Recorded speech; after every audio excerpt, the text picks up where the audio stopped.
points off the playoffs. It's still there. It's going to happen. Welcome back to our Owls Walk episode 27. Some fans are saying start Smith from now onwards, though. We're also talking about the first half issues, just what's going on in the first 45 minutes of games. We're looking at Sheffield Wednesday's February fixtures, handing out some January awards to our Player of the Month. And, of course, we're completing our worst ever Sheffield Wednesday 11 by looking at midfield. Delighted to have our full team back with us, Glyn, Matt, and, of course, Tom. Thank you very much for watching 20 minutes of Sheffield Wednesday chat each week. And, of course, if you have any hopes, if you have a dream, suspect that Sheffield Wednesday are going to get in the playoffs, hit that subscribe button now and hit that like button, because we want to just gauge how many people are on the same wavelengths as some of us. Anyone booked a hotel yet in Wembley?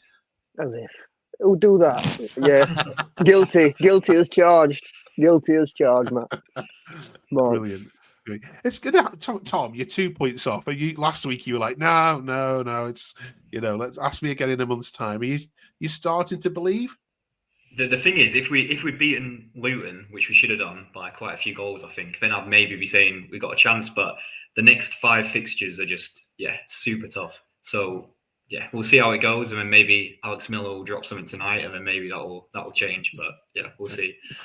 All right. We are recording this ahead of transfer deadline and a couple of hours ahead of transfer deadline. So if a big major coup happens, forgive us for not talking about it. Although, Matt, it's probably unlikely, isn't it, given the rumours? It's been very, very quiet today. We obviously had some activity before the game against Luton with Stuart Armstrong and Ibrahim Sissoko coming into the club, neither of whom are a centre-half. Both of whom are quality additions, by the way, and they do make the squad stronger, but neither of whom address that real problem area of a centre-half. And also, I suppose, the second on the wish list of most Sheffield Wednesday fans would have been a forward as well to compete for those starting spots. Now, Michael Smith is scoring goals at this point in time. We have got 3 forwards in the door for one place, week in, week out.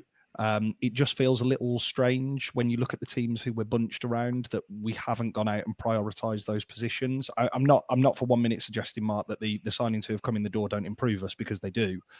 I'm looking at it from the perspective of we still desperately need a centre-half. And whilst it's provided a wonderful opportunity for Michael Ehekwa to come in and get some minutes and Gabe Otegbayo to start making regular first-team appearances, a team who are pushing for the playoffs shouldn't be relying on at best, top-end League One, bottom-end Championship defender and a young kid learning his trade in the division.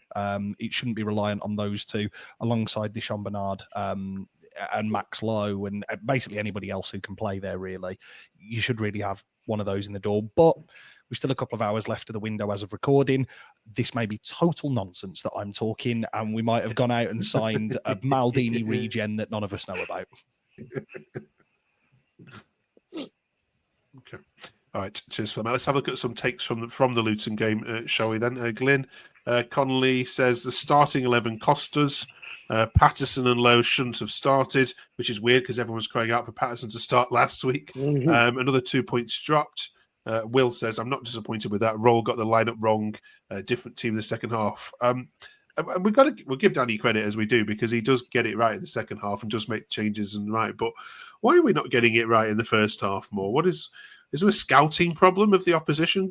Your club? I think we're talking a little bit in hindsight, aren't we? Woulda, shoulda, we should have done this, we could have done that. But in reality, that's not what we do. And the games that we have played well in the first half and gone 1-0 up or 2-0 up or and we've dominated the game, and then maybe we've dominated it all the way through, or fell to bits in second half, like we do and like every other team does. But what we know of Danny since he first came in is that he does a lot of pre assessments of teams, and they have a sit down meeting and talk about how they can break teams down. Now, he said in his post match interview that that had signed, I think he'd signed two or three different players. He weren't sure how that was going to go with the dynamic, and that's one of the reasons why he didn't start Smith. He started him last time, and he weren't sure exactly how it was going to go. I think we gave them a little bit too much respect. The way that we dominated in the second half and how we didn't win that game probably probably 4-1. To be honest, is beyond me. But we let them play. And if I'm honest, it was awful to watch the first half. Luton were very much pass it across the back three, back four, long ball over the top, and and hope for the best really. And the kind of first time that they did put a string of passes together in our half, they actually scored a goal from it. Nothing before that and nothing after that. And obviously the second half came. Danny Roll assessed the situation. He stuck the subs on and completely different tempo, completely different game, and we dominated to the end, and we absolutely should have won it. Again, 2 points dropped. Like we said the week before, if we'd have had the points that we'd not dropped, we'd do well. We'd be well in there, wouldn't we? So that's the reason why the hotel's booked for me. We're going to sneak in. We're going to sneak in. Okay, let's look at some more, shall we then, Tom? Lewis says Valerie had an absolute stinker. He puts 0 pace on the ball. Terrible point, but better than one. It's one of them we'll look back on in April when we finish 7th. Sam also says that was 4 easy points that we've dropped against Luton. Very poor. They're the worst team I've seen play in this league. They cheated themselves into a win in the first game, but 6 points from these is what should have been. Do you agree or disagree with anything on there, Tom, from those 2 points? Yeah. I mean, Luton, the first game, I don't say they cheated themselves. I think the ref gave them basically a 3-win during that game. But I mean, as Glyn mentioned, we've dropped too many points at home, and I think Valerie, I don't think he played that bad. I think it was just his final delivery. It was just shocking. And then some people call for Paul to start, but I don't think he's that good. I think he's an impact player, but Valerie's much better on the ball. And I think, he should have done better. But again, we also had other chances. And I think if we took those, it wouldn't matter about a few, poor crosses. Cheers for that. Cheers for that, Tom. Matt, any other reflections on the Luton game? Was it a case of just one of those goes in and that would have been 3 points? I think you just go back to the old adage, Mark, of win your away games, draw your home games, and you'll be all right and you'll be there by the end of the season. I think it is really difficult and it is puzzling because we have dropped a lot of points at home, and for the majority of Sheffield Wednesday fans, that's where obviously you would anticipate Hills Ring sort of like the place in which that you're going to pick up the majority of points over the course of the season. I think we are just over the scale of there's more points picked up at home than there is away, but it does feel like we've got more of those backs to the wall sort of results, or like pulled results out the fire away from home where we haven't done so at home. That game was just realistically what the season's been in a microcosm at home, in terms of give the opposition lead. You're always chasing. Again, we finished the game incredibly strong. I would argue that we are the fittest team in the league.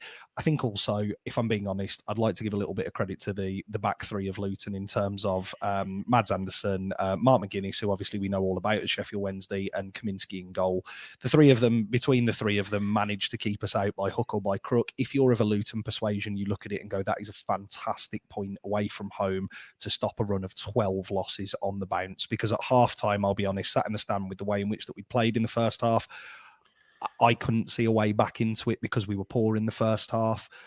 We did get back into the game. We should have gone on to win the game, but ultimately, a point at the end of it, on reflection, we'll probably look back, depending on where Luton finish, and think, could have really taken another 2 there. But you can add that to the list of a couple of games this year where we felt that way. What I would like to say, Mark, on this is anybody who booed the team off at halftime, which there was quite a number of people who were loud and audibly booing the team off at halftime. What are you playing at? This is a side that are 2 points off the playoffs. It's absolutely ridiculous. The squad's overperforming. The manager's overperforming. Come on, just because it doesn't work for 45 minutes, every single person in that stadium and every single Sheffield Wednesday fan around the world knows that this manager is the person who's going to sort it out. So, you've just got to get behind him and stick with him because they're going to need us over the next couple of months. Well said. Let's have a look at a couple of things that have happened then. Since we last met, this has happened in the last couple of hours since we were putting together the show. Glyn, yes. How do you feel about the contract extensions for Mr. Otakbayo? He's still learning. He's very good. He's strong. He's the games that we have seen him in. He tries very, very hard. He's about the team, and he's about the back line. He's very loud. For a young man, he voices he voices his kind of opinion, if you like. I'm happy that he's staying. He's definitely one for the future for us. For the year and now, I'd love to see him have to fight for that place and bring somebody in with a solid foundation and experience. Whether we get that in the next couple of hours, we'll have to wait and see. The other one is Sissoko, which we've already mentioned. Now, Plymouth admin had a strange way of phrasing it. I think it was a dig at Sheffield Wednesday. Yeah. Maybe rightfully so. Let's get rid of the banner there.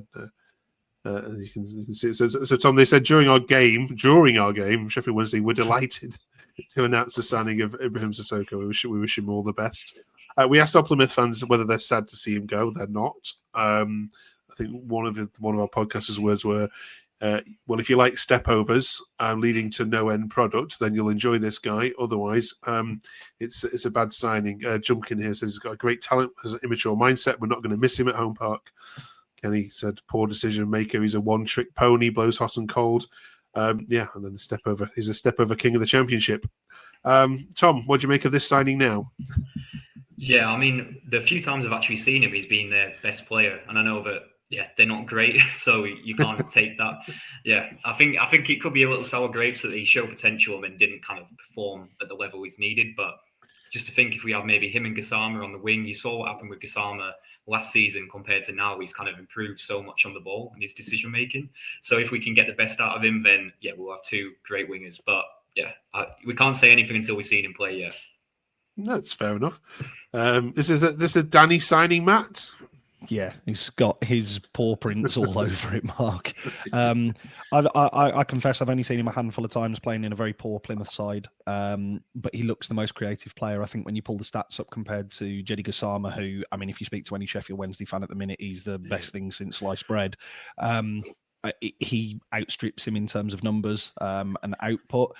It is a very exciting proposition to have both him, Jedi Gassama, at this point in time as well. Anthony Masaba and Josh Windass, Olaf Kabatsky, all fighting for those wide positions. At the start of the season, I'm fairly sure we sat on this pod and discussed the fact that our wide areas and attacking areas were the strongest and the most potent out of the attacking options that we have at the club. I think that remains true. I think we've got stronger with that signing. Very exciting, very talented proposition. And I believe the fee in the summer, if we were to wanting to make that permanent, isn't stupid money. It's 1.5 to 2 million pounds. So again, if all goes well, and let's say we were to finish in the position that we are currently in 10th, it would be a very, very smart piece of business all round if we do make that permanent and he has the impact that every Sheffield Wednesday fan hopes he will.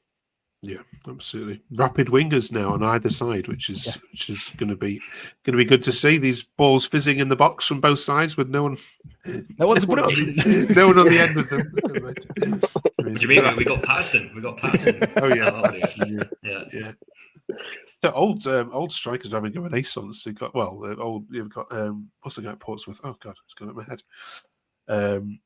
Yeah, it's been a week for the old guard. Right, let's have a look at where Sheffield Wednesday are heading then in the month of February. It's a busy one, of course, because you've got the FA Cup game rearranged and so on. So 2 away games now then, Glyn. West Brom. Now that West Brom game at your place was fantastic, wasn't it? You really it was one of your best performances at home, wasn't it, this season? So I'm hoping for a good one there. Then Swansea away. And then Coventry, we'll get on to that game in a minute. Burnley away, and then Sunderland. So the end of the month, you've got some of the teams that are right in form here. So how many points, Glenn, out of 15 do you expect to pick up here? I'm going to say 8. Yeah. I'm going to an optimistic 8. West Brom are they're similar to us, I think, a little bit, to be fair, as inconsistency. they can go on and, you know, who did they beat? Wait, was it? Did they win 5-1 or something like that? So some they beat 5-2. Portsmouth, yeah. Yeah, you know, and you know, they can score for fun sometimes, and then other times they look shocking. So it's a winnable game. Would I take a draw right now? Probably. I'd be happy with the draw, but over the month, if we come out with 8+, that's a good month for me. Yeah. Okay. No football to ruin this weekend, though, Matt.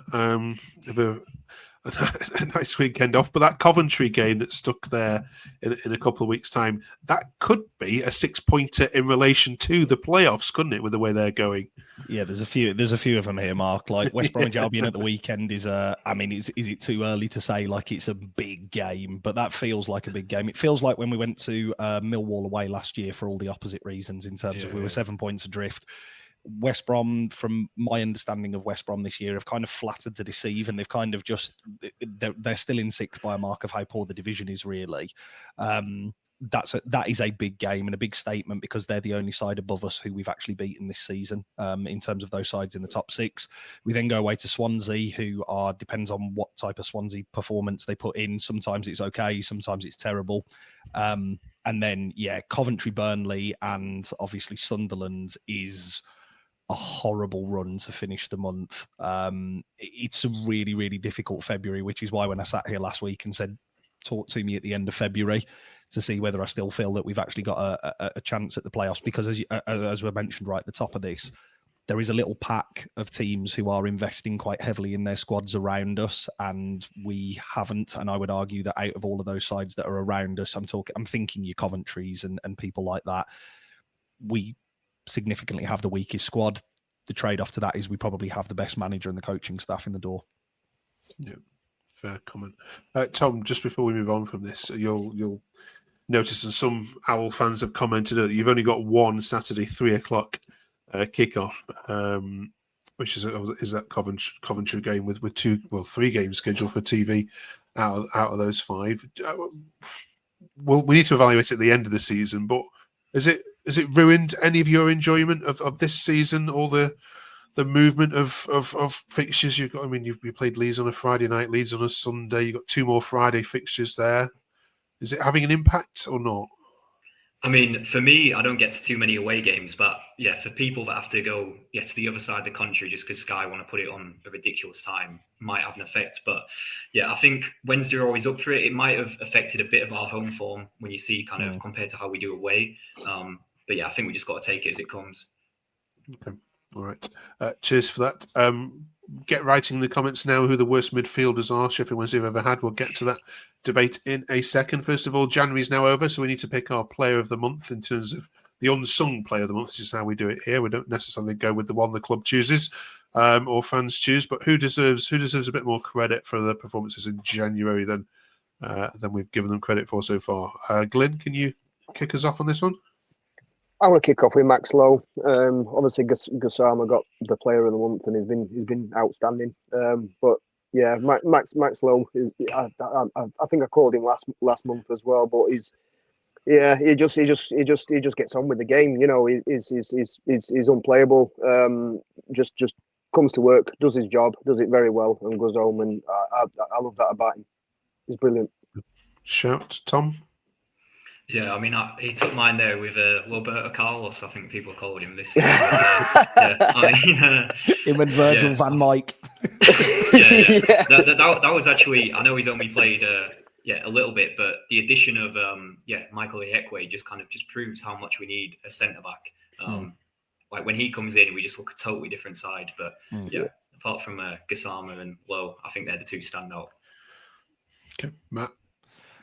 Obviously, Mark, the answer is Shea Charles, but I am gonna go with the club on this and the fans vote. It is Jedi Gassama. I mean, I've been a big advocate and a big champion of him since he came into the club. Even if the numbers weren't always there, this last month for us, he has been at times, not all the time, at times unplayable. You know, people who are watching this will have seen the run that he makes for the goal against Luton. Just go back and watch it and look how many players he takes out. He is doing that more frequently, and I think rightly was voted by the fans as the player of the month. But of course, Mark, the answer is Shea Charles. Every month. Okay. Right. Cheers for that, fellas. Right, let's get your help now. Time for you to help us out in the comments below. Grab your keyboard, grab your phones. Let us know the worst ever midfielder that you've ever seen play for Sheffield Wednesday. This completes the set. We've done goalkeepers, we've done defence, we've got strikers, and next week we'll look at the full list and appoint a captain and get the worst manager. But before that, let's put a midfield in. Tom, we'll let you kick off here. Yeah, I mean, I don't know if you can even count it because I can barely remember him playing, but I think Alman Abdi has got to be, the amount we spent on him, the kind of potential, what he showed at previous clubs, I mean, just to come in and just be an absolute stinker, I think has got to be up there. Badby. Shout. Glyn. Darren Potter, for me. Just pot of meat. Shocking. Says it all. I thought he was really strange, Glyn. Mark, obviously being an Everton fan and seeing a lot of kind of like Liverpool home play, like, you know, homegrown Liverpool players. I always think footballers who come from Liverpool, whether it's the blue or the red side of the city, it doesn't matter. They're all comfortable on the ball. He's the only Scouser I've ever seen who looks nervous on a football. Yeah, he didn't grow up in the parks of Croxteth, did he? Like many others. He didn't like Sheffield, I know that. Yeah. Right, Matt, finish us off for us. I'm so torn here, Mark. So we're playing a 3 in midfield, are we? Are we playing a 3 or a 4? Well, we did a 4-4-2, so we can. Okay, can we play? Do you mind if we play a diamond? So I'm going to have Darren. Can we have Darren Potter at the base, Alman Abdi in sort of like a left forward position? I'm going to steal the number 10, which is Izzy Brown, who came with all of the promise. I remember watching him in the Huddersfield promotion season, and what a player he looked. He was on loan at Luton the season before and looked unplayable at times for Luton. Came to us, and his most memorable contribution to us was taking a corner in the 93rd minute against Rotherham in the COVID season, which didn't hit the first man. And from that first man, Rotherham went straight down the other end and scored. It was undeniably one of the worst pieces of football I've seen. And I've seen Joey Poliupesi, who is also, you know, in with a shout of being in this midfield, kick a ball straight out of play from a corner inside of 3 yards. So, we've got one more spot to fill. I would like to hazard Joey Poliupesi or Jacob Butterfield as two that could go in there. I'm happy to let people dispute it or obviously chuck in another.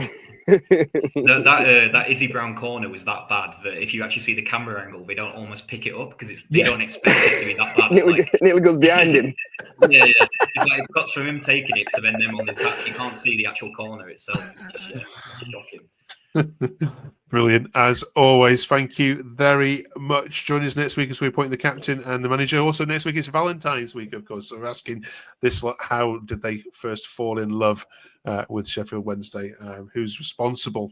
Who's responsible for this life of torture? Massive misery. Right, join us for that. Thank you very much. Enjoy your weekend off. We'll catch you next week as we look ahead to the next games. Thanks for watching. Drop us a subscribe, and we'll see you in 7 days. Have a good one.